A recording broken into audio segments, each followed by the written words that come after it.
About halfway between West Egg and New York the motor road hastily joins the railroad and runs beside it for a quarter of a mile, so as to shrink away from a certain desolate area of land. This is a valley of ashes, a fantastic farm where ashes grow like wheat into ridges and hills and grotesque gardens, where ashes take the forms of houses and chimneys and rising smoke and, finally, with a transcendent effort, of men who move dimly and already crumbling through the powdery air. Occasionally a line of grey cars crawls along an invisible track, gives out a ghastly creak, and comes to rest, and immediately the ash-grey men swarm up with leaden spades and stir up an impenetrable cloud, which screens their obscure operations from your sight. But above the grey land and the spasms of bleak dust which drift endlessly over it, you perceive, after a moment, the eyes of Dr. T. J. Eckelberg. The eyes of Dr. T. J. Eckelberg are blue and gigantic, their irises are 1 yard high. They look out of no face, but, instead, from a pair of enormous yellow spectacles which pass over a non-existent nose. Evidently some wild wag of an oculist set them there to fatten his practice in the borough of Queens, and then sank down himself into eternal blindness, or forgot them and moved away. But his eyes, dimmed a little by many paintless days, under sun and rain, brood on over the solemn dumping ground. The Valley of Ashes is bounded on one side by a small foul river, and, when the drawbridge is up to let barges through, the passengers on waiting trains can stare at the dismal scene for as long as half an hour. There is always a halt there of at least a minute, and it was because of this that I first met Tom Buchanan's mistress. The fact that he had one was insisted upon wherever he was known. His acquaintances resented the fact that he turned up in popular restaurants with her and, leaving her at a table, sauntered about, chatting with whomsoever he knew. Though I was curious to see her, I had no desire to meet her, but I did. I went up to New York with Tom on the train one afternoon, and when we stopped by the ash heaps he jumped to his feet and, taking hold of my elbow, literally forced me from the car. "We're getting off," he insisted. "I want you to meet my girl." I think he'd tanked up a good deal at luncheon, and his determination to have my company bordered on violence. The supercilious assumption was that on Sunday afternoon I had nothing better to do. I followed him over a low whitewashed railroad fence, and we walked back 100 yards along the road under Dr. Eckelberg's persistent stare. The only building in sight was a small block of yellow brick sitting on the edge of the wasteland, a sort of compact main street ministering to it, and contiguous to absolutely nothing. One of the 3 shops it contained was for rent and another was an all-night restaurant, approached by a trail of ashes, the third was a garage, repairs. George B. Wilson. Cars bought and sold. And I followed Tom inside. The interior was unprosperous and bare, the only car visible was the dust-covered wreck of a Ford which crouched in a dim corner. It had occurred to me that this shadow of a garage must be a blind, and that sumptuous and romantic apartments were concealed overhead, when the proprietor himself appeared in the door of an office, wiping his hands on a piece of waste. He was a blond, spiritless man, anemic, and faintly handsome. When he saw us a damp gleam of hope sprang into his light blue eyes. "Hello, Wilson, old man," said Tom, slapping him jovially on the shoulder. "How's business?" "I can't complain," answered Wilson unconvincingly. "When are you going to sell me that car?" "Next week, I've got my man working on it now." "Works pretty slow, don't he?" "No, he doesn't," said Tom coldly. "And if you feel that way about it, maybe I'd better sell it somewhere else after all." "I don't mean that," explained Wilson quickly. "I just meant—" His voice faded off and Tom glanced impatiently around the garage. Then I heard footsteps on a stairs, and in a moment the thickish figure of a woman blocked out the light from the office door. She was in the middle 30s, and faintly stout, but she carried her surplus flesh sensuously as some women can. Her face, above a spotted dress of dark blue crepe de chine, contained no facet or gleam of beauty, but there was an immediately perceptible vitality about her as if the nerves of her body were continually smoldering. She smiled slowly and, walking through her husband as if he were a ghost, shook hands with Tom, looking him flush in the eye. Then she wet her lips, and without turning around spoke to her husband in a soft, coarse voice. "Get some chairs, why don't you, so somebody can sit down?" "Oh, sure," agreed Wilson hurriedly, and went toward the little office, mingling immediately with the cement color of the walls.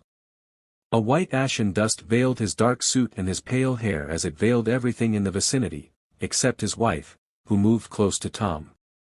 "I want to see you," said Tom intently. "Get on the next train." "All right. I'll meet you by the newsstand on the lower level." She nodded and moved away from him just as George Wilson emerged with 2 chairs from his office door. We waited for her down the road and out of sight. It was a few days before the 4th of July, and a gray, scrawny Italian child was setting torpedoes in a row along the railroad track. "Terrible place, isn't it?" said Tom, exchanging a frown with Dr. Eckelberg. "Awful. It does her good to get away." "Doesn't her husband object?" "Wilson.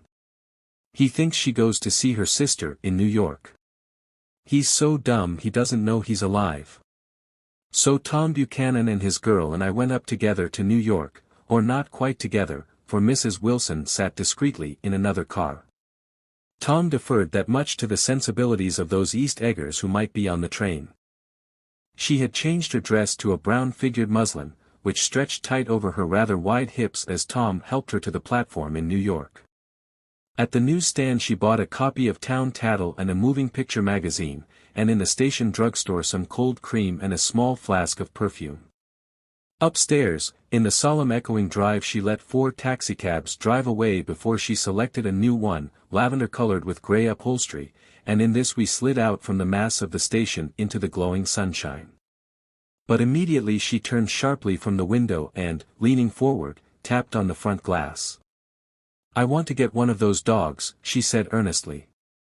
"I want to get one for the apartment. They're nice to have, a dog."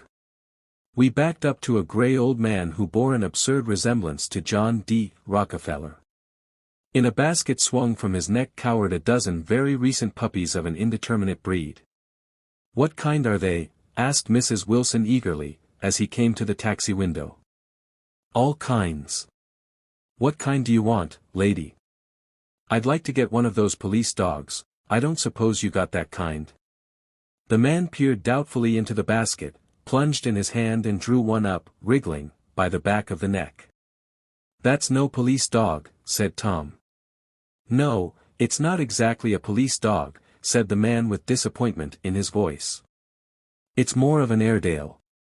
He passed his hand over the brown wash rag of a back. "Look at that coat. Some coat.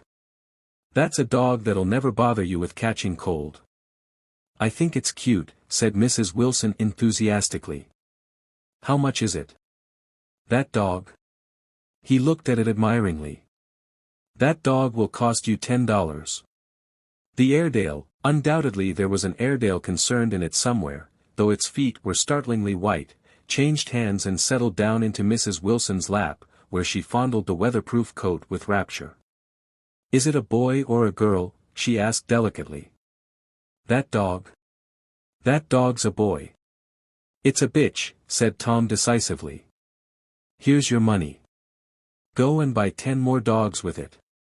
We drove over to Fifth Avenue, so warm and soft, almost pastoral, on the summer Sunday afternoon that I wouldn't have been surprised to see a great flock of white sheep turn the corner. "Hold on," I said, "I have to leave you here."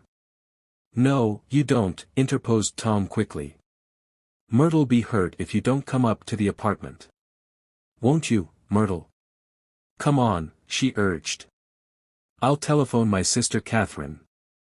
She's said to be very beautiful by people who ought to know." "Well, I'd like to, but—" We went on, cutting back again over the park toward the West Hundreds.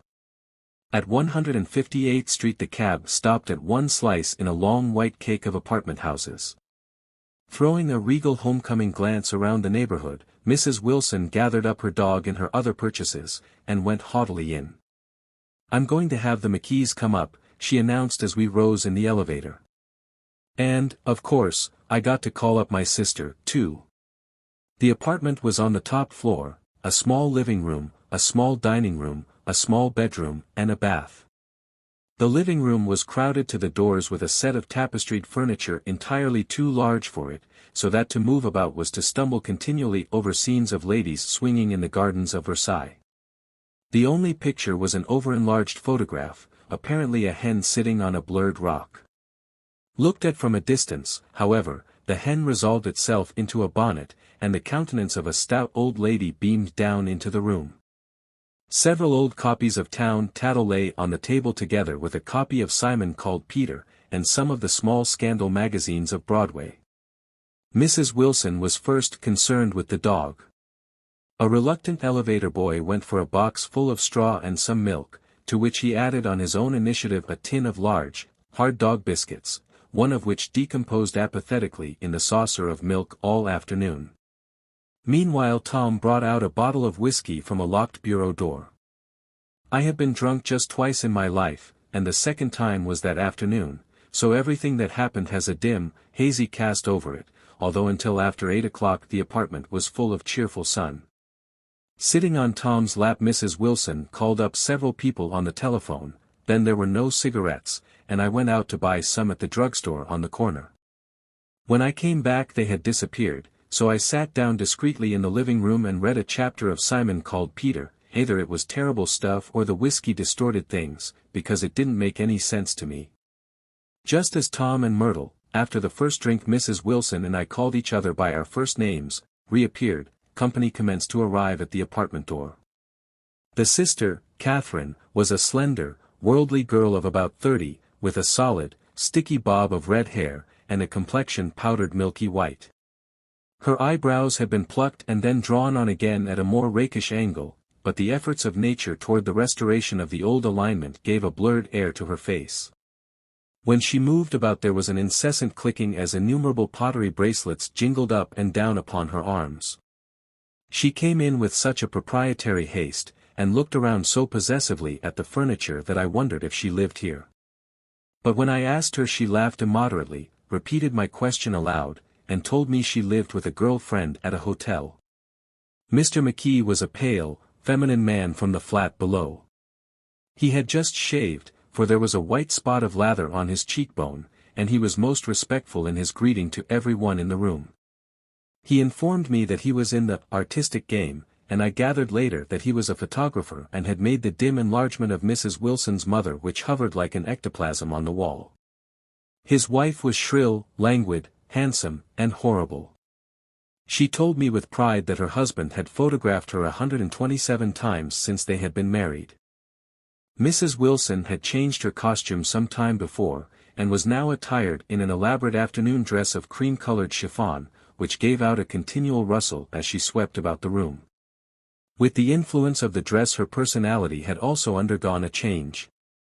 The intense vitality that had been so remarkable in the garage was converted into impressive hauteur. Her laughter, her gestures, her assertions became more violently affected moment by moment, and as she expanded the room grew smaller around her, until she seemed to be revolving on a noisy, creaking pivot through the smoky air. "My dear," she told her sister in a high, mincing shout, "most of these fellas will cheat you every time. All they think of is money. I had a woman up here last week to look at my feet, and when she gave me the bill you'd have thought she had my appendicitis out." "What was the name of the woman?" asked Mrs. McKee. "Mrs. Eberhardt. She goes around looking at people's feet in their own homes." "I like your dress," remarked Mrs. McKee, "I think it's adorable." Mrs. Wilson rejected the compliment by raising her eyebrow in disdain. "It's just a crazy old thing," she said. "I just slip it on sometimes when I don't care what I look like." "But it looks wonderful on you, if you know what I mean," pursued Mrs. McKee. "If Chester could only get you in that pose I think he could make something of it." We all looked in silence at Mrs. Wilson, who removed a strand of hair from over her eyes and looked back at us with a brilliant smile. Mr. McKee regarded her intently with his head on one side, and then moved his hand back and forth slowly in front of his face. "I should change the light," he said after a moment. "I'd like to bring out the modeling of the features. And I'd try to get hold of all the back hair. I wouldn't think of changing the light, cried Mrs. McKee. I think it's. Her husband said sh, and we all looked at the subject again, whereupon Tom Buchanan yawned audibly and got to his feet. You McKees have something to drink, he said. Get some more ice and mineral water, Myrtle, before everybody goes to sleep. I told that boy about the ice. Myrtle raised her eyebrows in despair at the shiftlessness of the lower orders. These people. You have to keep after them all the time. She looked at me and laughed pointlessly. Then she flounced over to the dog, kissed it with ecstasy, and swept into the kitchen, implying that a dozen chefs awaited her orders there. I've done some nice things out on Long Island, asserted Mr. McKee. Tom looked at him blankly. 2 of them we have framed downstairs. 2 what? Demanded Tom. 2 studies. One of them I call Montauk Point, the gulls, and the other I call Montauk Point, the sea. The sister Catherine sat down beside me on the couch. Do you live down on Long Island, too? She inquired. I live at West Egg. Really? I was down there at a party about a month ago. At a man named Gatsby's. Do you know him? I live next door to him. Well, they say he's a nephew or a cousin of Kaiser Wilhelm's. That's where all his money comes from. Really? She nodded. I'm scared of him. I'd hate to have him get anything on me. This absorbing information about my neighbor was interrupted by Mrs. McKee's pointing suddenly at Catherine. Chester, I think you could do something with her, she broke out, but Mr. McKee only nodded in a bored way, and turned his attention to Tom. I'd like to do more work on Long Island, if I could get the entry. All I ask is that they should give me a start. Ask Myrtle, said Tom, breaking into a short shout of laughter as Mrs. Wilson entered with a tray. She'll give you a letter of introduction, won't you, Myrtle? Do what? She asked, startled. You'll give McKee a letter of introduction to your husband, so he can do some studies of him. His lips moved silently for a moment as he invented. George B. Wilson at the gasoline pump, or something like that. Catherine leaned close to me and whispered in my ear, neither of them can stand the person they're married to. Can't they? Can't stand them. She looked at Myrtle and then at Tom. What I say is, why go on living with them if they can't stand them? If I was them I'd get a divorce and get married to each other right away.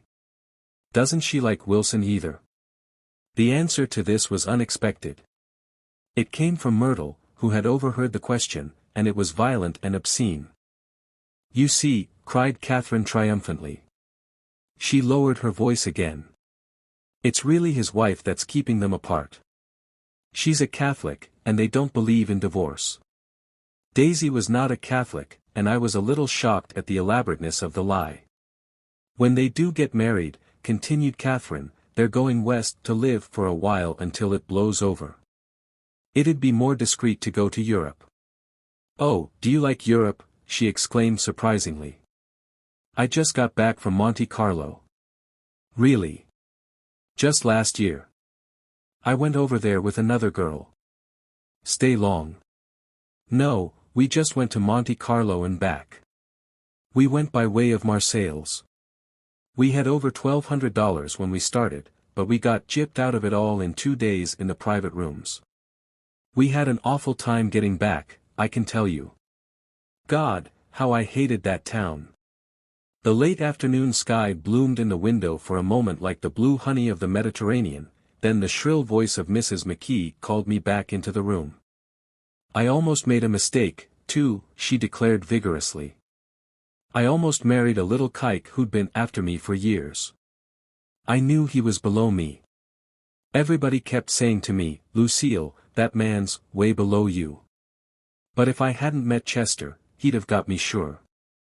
Yes, but listen, said Myrtle Wilson, nodding her head up and down, at least you didn't marry him. I know I didn't. Well, I married him, said Myrtle, ambiguously. And that's the difference between your case and mine. Why did you, Myrtle? Demanded Catherine. Nobody forced you to. Myrtle considered. I married him because I thought he was a gentleman, she said finally. I thought he knew something about breeding, but he wasn't fit to lick my shoe. You were crazy about him for a while, said Catherine. Crazy about him, cried Myrtle incredulously. Who said I was crazy about him? I never was any more crazy about him than I was about that man there. She pointed suddenly at me, and everyone looked at me accusingly. I tried to show by my expression that I had played no part in her past. The only crazy I was when I married him. I knew right away I made a mistake.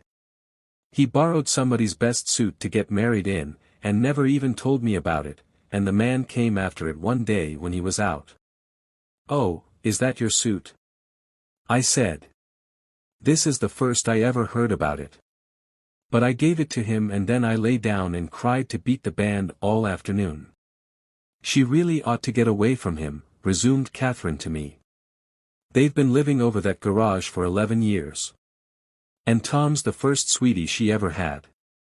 The bottle of whiskey, a second one, was now in constant demand by all present, excepting Catherine, who felt just as good on nothing at all. Tom rang for the janitor and sent him for some celebrated sandwiches, which were a complete supper in themselves. I wanted to get out and walk southward toward the park through the soft twilight, but each time I tried to go I became entangled in some wild, strident argument which pulled me back, as if with ropes, into my chair. Yet high over the city our line of yellow windows must have contributed their share of human secrecy to the casual watcher in the darkening streets, and I was him too, looking up and wondering. I was within and without, simultaneously enchanted and repelled by the inexhaustible variety of life. Myrtle pulled her chair close to mine, and suddenly her warm breath poured over me the story of her first meeting with Tom. It was on the two little seats facing each other that are always the last ones left on the train. I was going up to New York to see my sister and spend the night. He had on a dress suit and patent leather shoes, and I couldn't keep my eyes off him, but every time he looked at me I had to pretend to be looking at the advertisement over his head. When we came into the station he was next to me, and his white shirt front pressed against my arm, and so I told him I'd have to call a policeman, but he knew I lied. I was so excited that when I got into a taxi with him I didn't hardly know I wasn't getting into a subway train. All I kept thinking about, over and over, was, you can't live forever, you can't live forever. She turned to Mrs. McKee and the room rang full of her artificial laughter.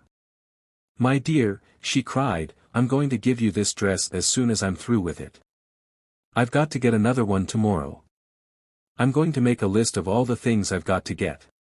A massage and a wave, and a collar for the dog, and one of those cute little ashtrays where you touch a spring, and a wreath with a black silk bow for Mother's grave that'll last all summer. I got to write down a list so I won't forget all the things I got to do. It was 9 o'clock, almost immediately afterward I looked at my watch and found it was 10. Mr. McKee was asleep on a chair with his fists clenched in his lap, like a photograph of a man of action. Taking out my handkerchief I wiped from his cheek the remains of the spot of dried lather that had worried me all the afternoon. The little dog was sitting on the table looking with blind eyes through the smoke, and from time to time groaning faintly.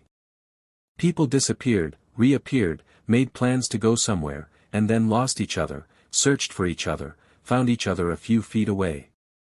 Some time toward midnight Tom Buchanan and Mrs. Wilson stood face to face discussing, in impassioned voices, whether Mrs. Wilson had any right to mention Daisy's name. Daisy! Daisy!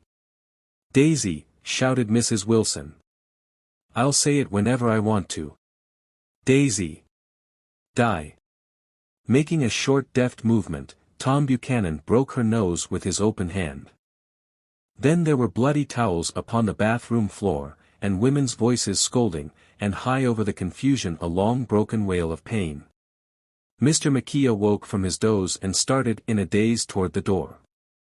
When he had gone halfway he turned around and stared at the scene, his wife and Catherine scolding and consoling as they stumbled here and there among the crowded furniture with articles of aid, and the despairing figure on the couch, bleeding fluently, and trying to spread a copy of Town Tattle over the tapestry scenes of Versailles. Then Mr. McKee turned and continued on out the door. Taking my hat from the chandelier, I followed. Come to lunch some day, he suggested, as we groaned down in the elevator. Where? Anywhere. Keep your hands off the lever, snapped the elevator boy. I beg your pardon, said Mr. McKee with dignity, I didn't know I was touching it. All right, I agreed, I'll be glad to. I was standing beside his bed and he was sitting up between the sheets, clad in his underwear, with a great portfolio in his hands. Beauty and the Beast. Loneliness. Old Grocery Horse. Brook and Bridge. Then I was lying half asleep in the cold lower level of the Pennsylvania station, staring at the Morning Tribune, and waiting for the 4 o'clock train.